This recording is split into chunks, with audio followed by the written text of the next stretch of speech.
Good day and welcome to Royal News Daily, where royal drama meets sharp analysis, with just enough bite to keep the crown jewels rattling.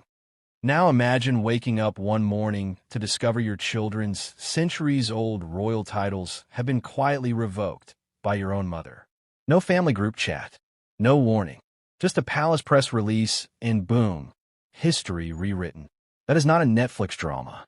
That is modern Denmark. Before we dive headfirst into this royal mess, do yourself a favor.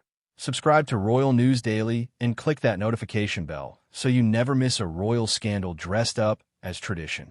Trust me, you will want front row seats for this one. All right, let's get into it. This story begins with a decision that shook Denmark's monarchy right down to its polished parquet floors. In late 2022, Queen Margrethe announced that Prince Joachim's 4 children would no longer hold royal titles. Overnight, princes and a princess became plain counts and a countess. Officially, the move was framed as modernizing the monarchy. Unofficially, it detonated like a political budget cut announced 5 minutes before an election. Prince Joachim did not take it quietly. And really, who would?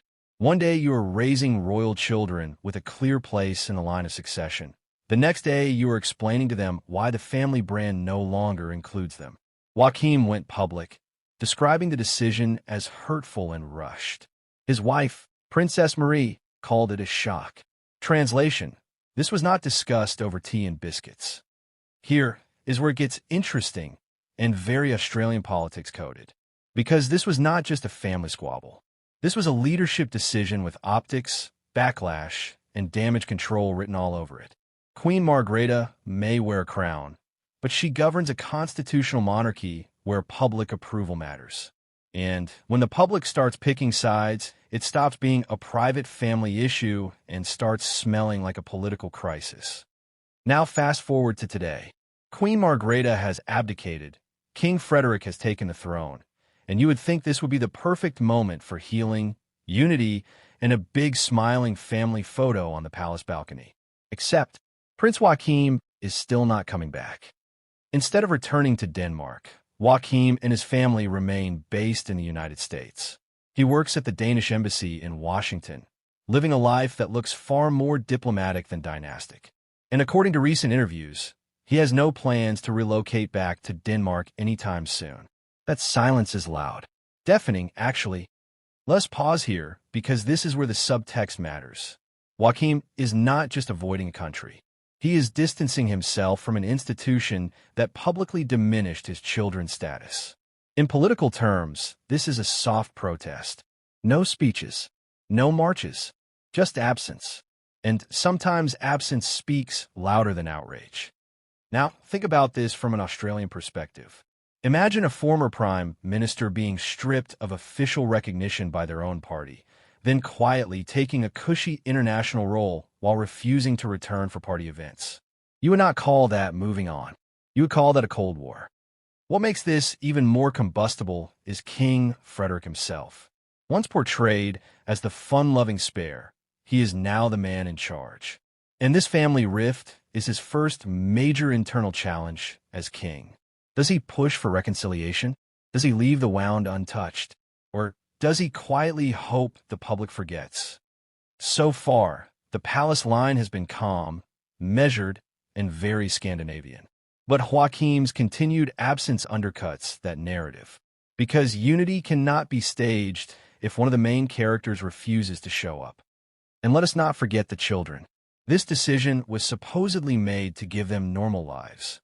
Yet here they are, living overseas, their parents still explaining why their royal identity was removed without warning. That is not normal. That is confusing. And politically speaking, it is a public relations bruise that refuses to fade. Now here is the twist. Danish public opinion has shifted. While many initially supported Queen Margrethe's decision, sympathy for Joachim has grown over time, especially as he has avoided attacking the monarchy directly. No explosive interviews. No memoir deals, just quiet distance. That restraint makes him look less rebellious and more principled. And that is dangerous for any institution trying to look united. This leaves King Frederick in a tricky position. Push too hard, and he looks controlling. Do nothing, and the fracture becomes permanent. In politics, unresolved conflicts have a habit of resurfacing at the worst possible moment, usually during moments meant to showcase strength.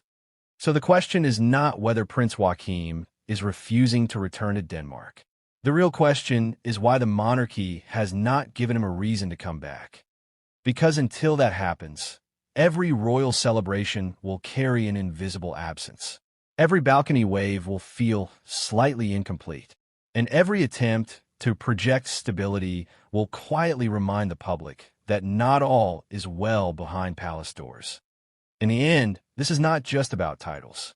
It is about respect, communication, and leadership, three things monarchies and modern governments alike cannot afford to mishandle.